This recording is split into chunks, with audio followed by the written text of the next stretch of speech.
There exists within the empath's psyche a terror so primal, so deeply embedded in their unconscious architecture, that it transforms the simple word no into an instrument of psychological death. This is not the gentle sensitivity that popular culture celebrates in its sanitized version of empathy.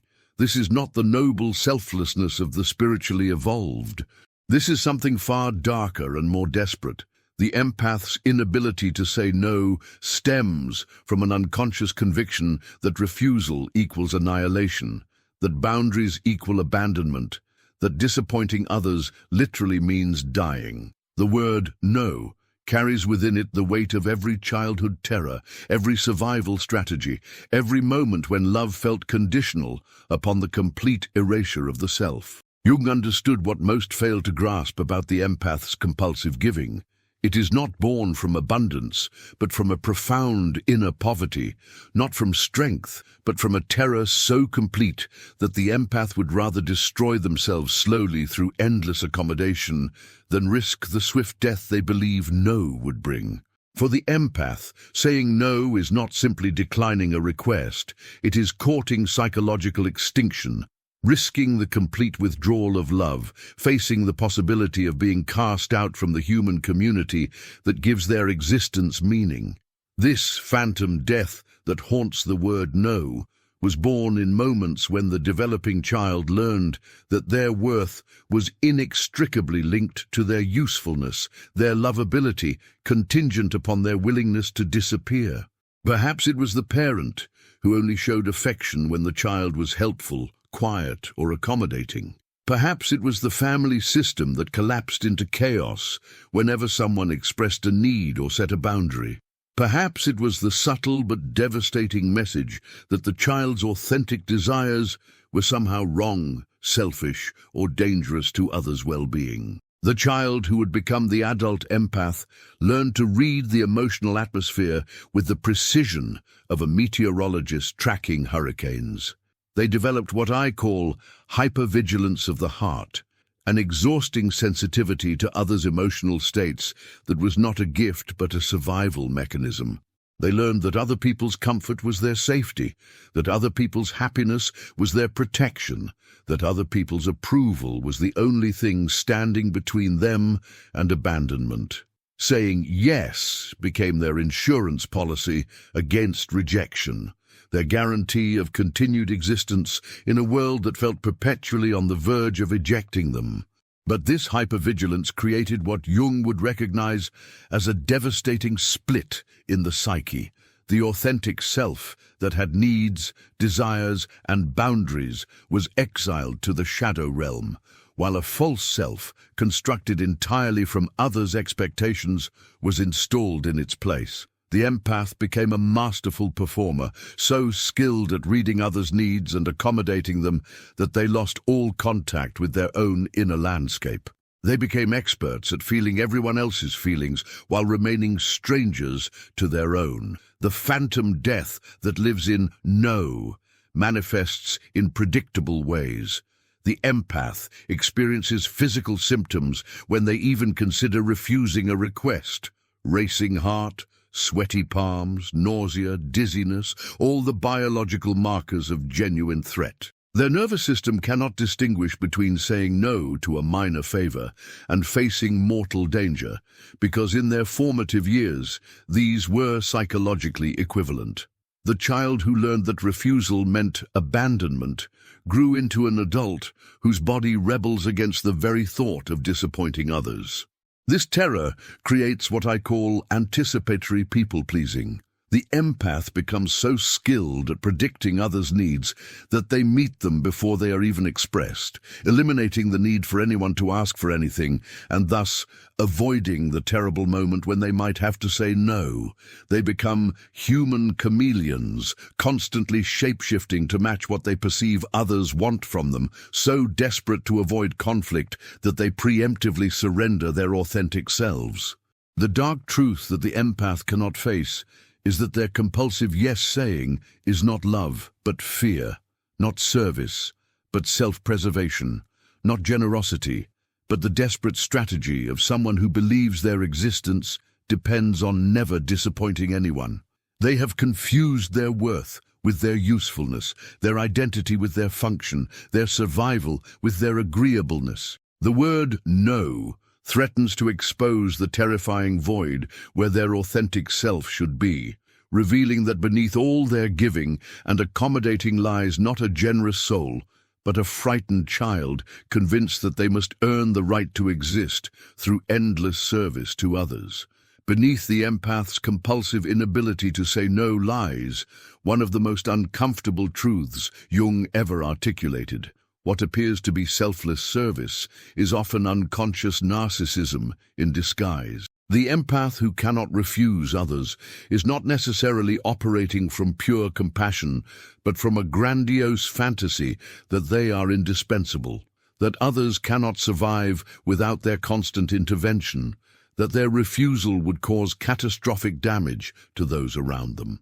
This is not humility, but its opposite, a hidden inflation that makes the empath believe they hold such power over others' well-being that a single no could shatter someone's world. This narcissistic wound manifests as what I call savior grandiosity, the unconscious belief that the empath possesses almost magical powers to heal, fix, and sustain others through their endless availability.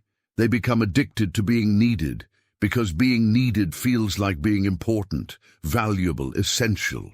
The terror of saying no is not just fear of abandonment, but fear of discovering that they are not actually as crucial to others' survival as they have convinced themselves to believe. Their identity has become so intertwined with their role as the eternal helper that refusing to help threatens their entire sense of self. The empath trapped in this pattern operates from what Jung called psychological inflation. They have unconsciously identified with the archetypal role of the all-giving mother, the perpetual rescuer, the selfless saint.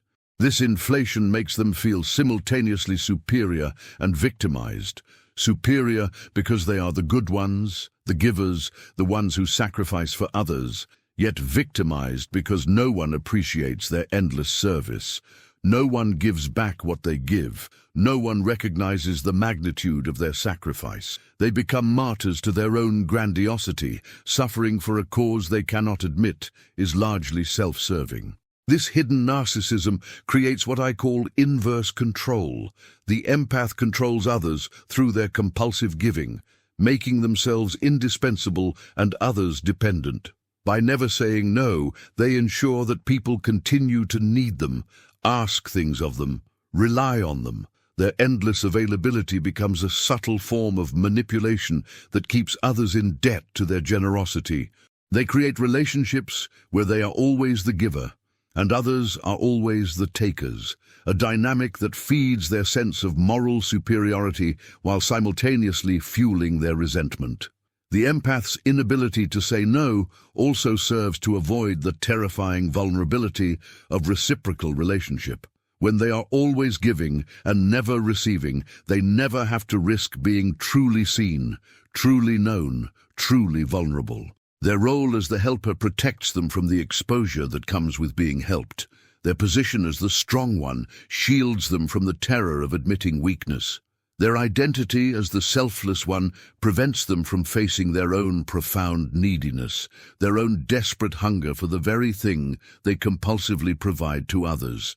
But perhaps the darkest aspect of this dynamic is how it corrupts genuine empathy.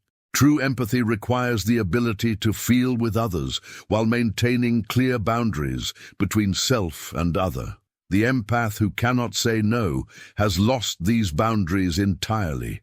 They are not feeling with others, but drowning in others' emotions because they have no container to hold their own.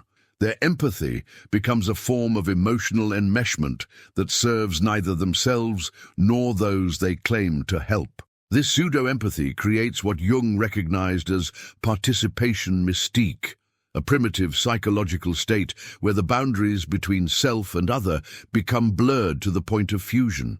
The empath cannot say no because they literally cannot distinguish between their own needs and others' needs, their own feelings and others' feelings, their own well-being and others' well-being. They have lost the very selfhood that would be required to say no, to maintain boundaries, to offer genuine rather than compulsive service. The narcissistic wound disguised as virtue prevents the empath from recognizing that their inability to say no is not a strength but a profound limitation, not a gift but a symptom, not love but fear masquerading as love. They remain trapped in a cycle of compulsive giving that exhausts them while feeding their hidden grandiosity, serving others in ways that ultimately serve no one because it comes from emptiness rather than fullness, from woundedness rather than wholeness, from the desperate need to be needed rather than the generous choice to give. To understand the full depth of why empaths cannot say no, we must excavate beyond personal psychology into what Jung called the ancestral layer of the unconscious, where the patterns of countless generations create invisible commands that echo through bloodlines like genetic memories. For many empaths, especially those raised as female, the inability to refuse others is not merely a personal wound, but an ancestral inheritance, a psychological pattern passed down through generations of women who learned that their survival depended on complete self-abnegation, that their worth was measured by their willingness to disappear for others' comfort. This ancestral programming runs deeper than cultural conditioning. It operates at the level of what Jung called the collective unconscious, where archetypal patterns of feminine sacrifice have been reinforced for millennia. The empath carries within their bones the memory of grandmothers who worked themselves to death for their families, great-grandmothers who never spoke their own needs aloud, ancestral mothers who learned that love meant the complete erasure of the self. These women, surviving in patriarchal systems that offered them no other path to safety, created survival strategies that became psychological templates passed down to their descendants.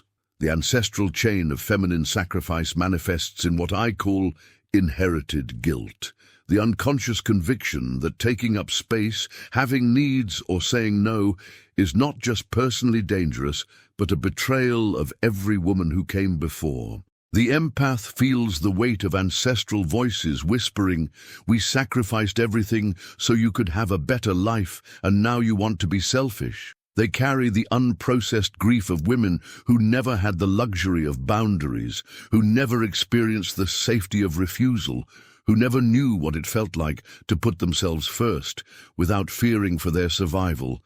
This inheritance creates what Jung recognized as archetypal possession.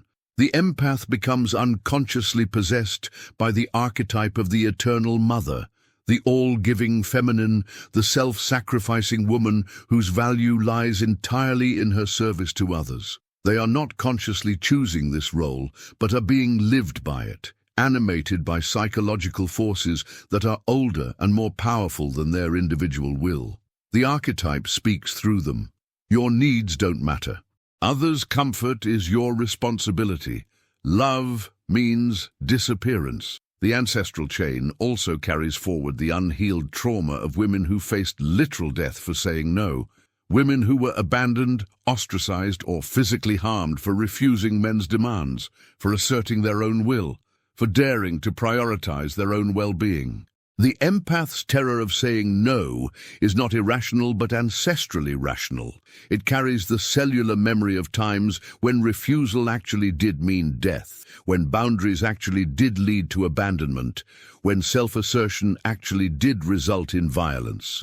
But this ancestral programming is not limited to direct family lineage. It includes what Jung called the cultural complex, the accumulated psychological patterns of entire societies that have demanded feminine self-sacrifice as the price of social stability.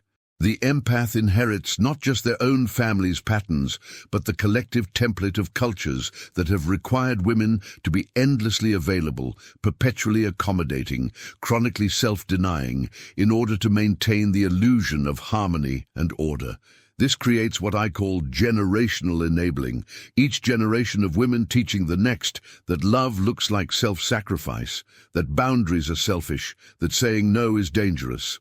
The pattern perpetuates because it is disguised as virtue, taught as love, celebrated as feminine strength. The empath who cannot say no is not just healing their own wound, but carrying the unprocessed pain of countless women who never had permission to refuse, never experienced the safety of self-assertion, never knew the relief of healthy boundaries. The ancestral chain becomes a psychological prison where the empath feels responsible not just for their own relationships, but for redeeming the suffering of every woman who came before them.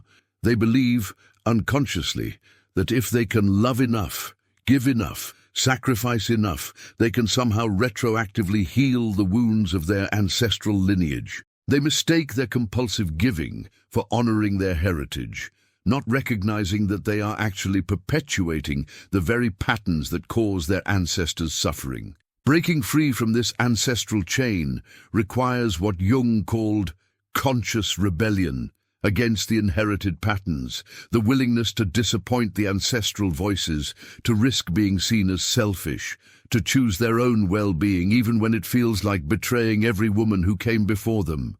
It requires recognizing that true honor for their ancestors lies not in repeating their sacrifices, but in claiming the freedom they never had. There exists in the psychological ecosystem a predator-prey relationship so perfectly calibrated that it appears almost evolutionary in its precision.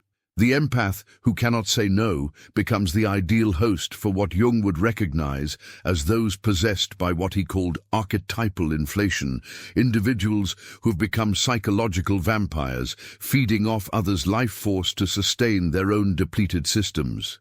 The empath's inability to refuse creates a magnetic field that draws these energy predators with unerring accuracy, establishing unconscious contracts where the empath provides endless sustenance, while the vampire provides the familiar dynamic of depletion that feels tragically like home.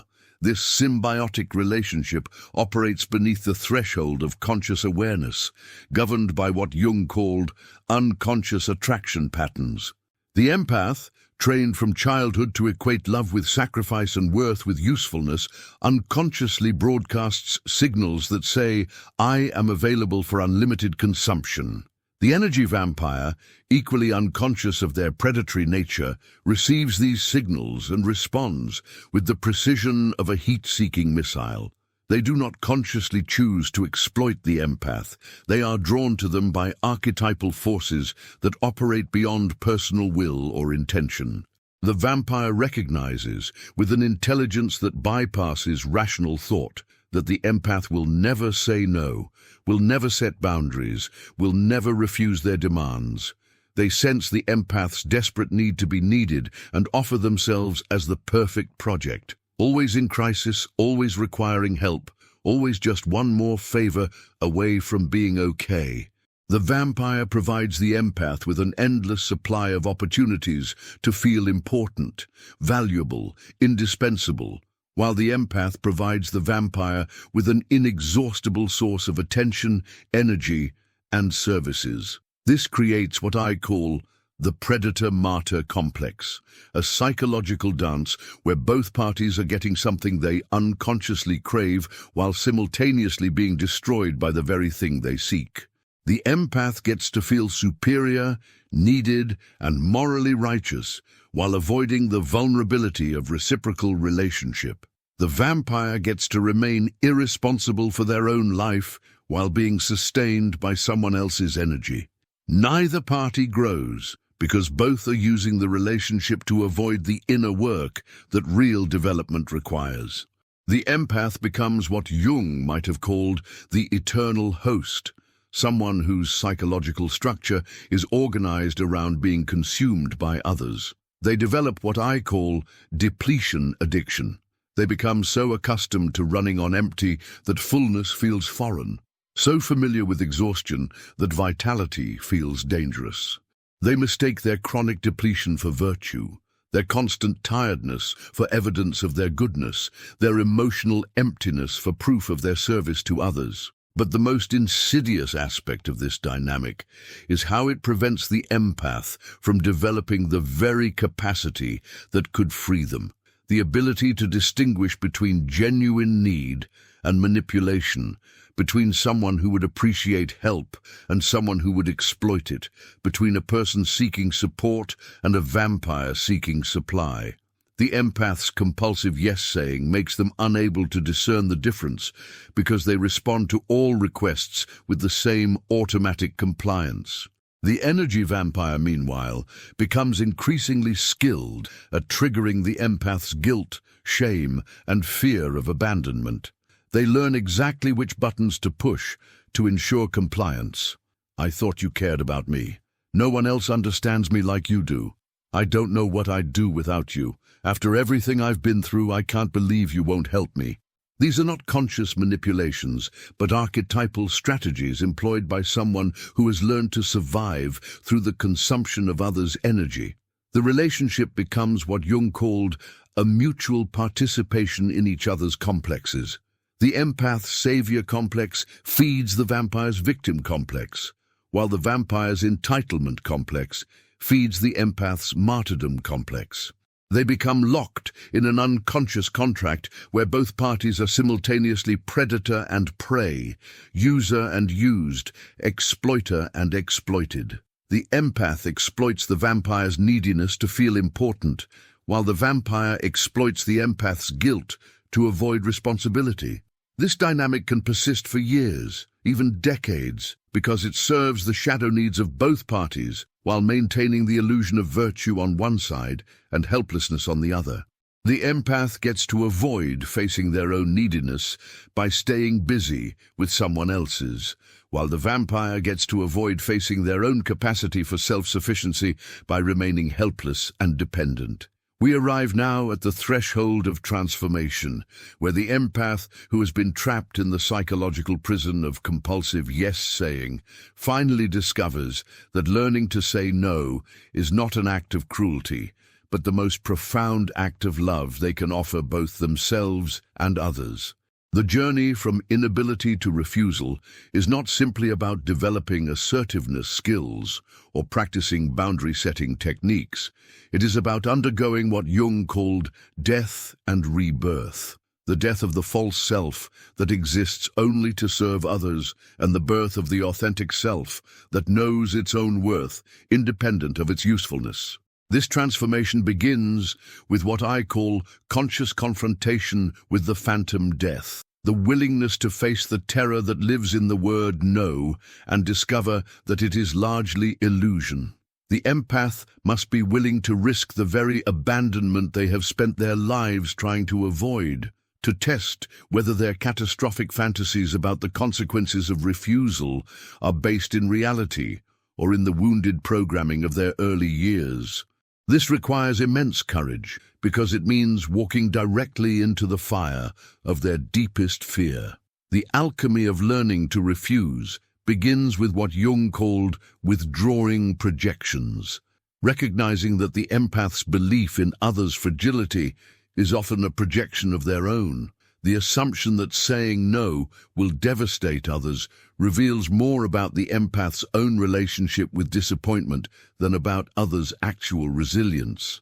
When the empath finally risks refusing someone and discovers that the world does not end, that relationships can survive disappointment, that people are stronger than their projections suggested, the spell of compulsive compliance begins to break. But true transformation requires more than just learning to say no. It requires developing what I call conscious discrimination, the ability to distinguish between requests that deserve consideration and manipulation that deserves refusal, between genuine need that calls for compassion and manufactured crisis that calls for boundaries. The empath must learn to feel the difference in their body between a request that expands them and one that depletes them, between helping that serves growth and helping that enables dysfunction.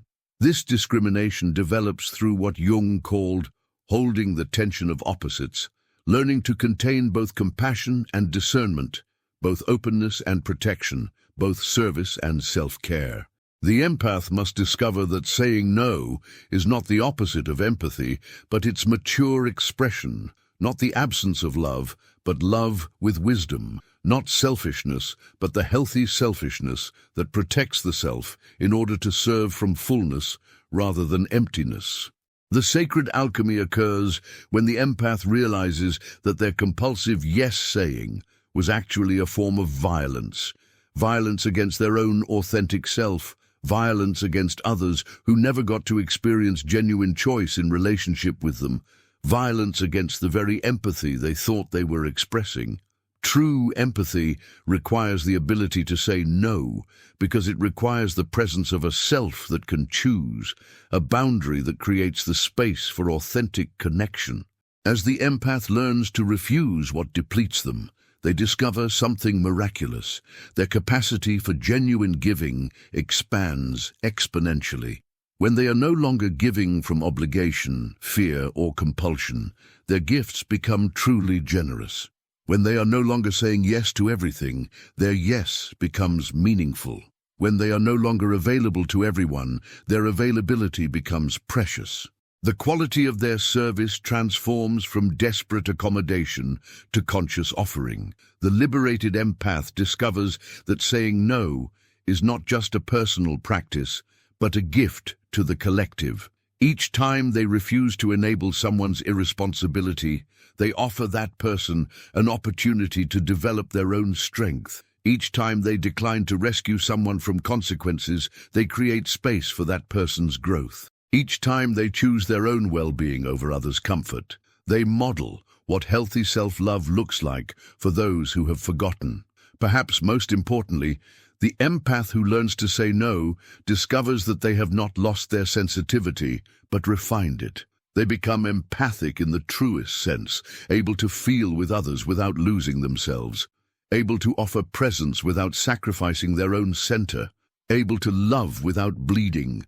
They transform from unconscious sponges, absorbing everyone's pain, to conscious vessels offering healing presence. The word no, once the harbinger of phantom death, becomes the guardian of authentic life. It becomes the protector of the sacred self, the boundary that creates space for genuine intimacy, the refusal that makes real choice possible.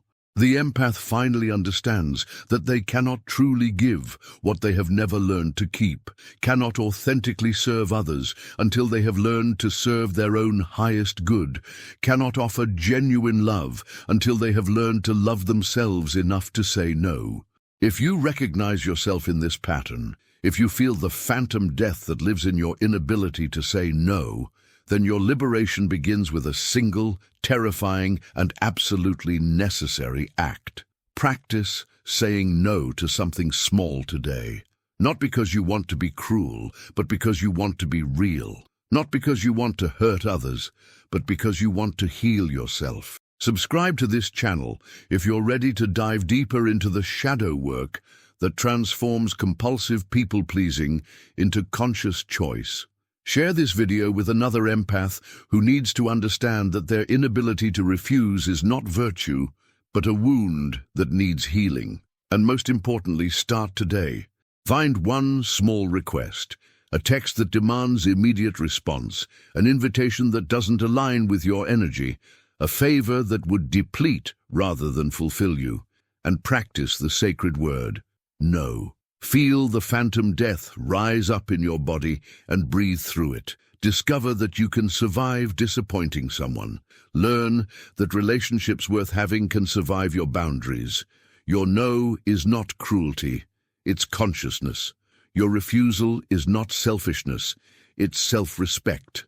Your boundaries are not walls, they're the foundation upon which authentic love can finally be built. The people who truly love you want you to have boundaries because they want to be in relationship with the real you, not the exhausted shell of someone who can never say no.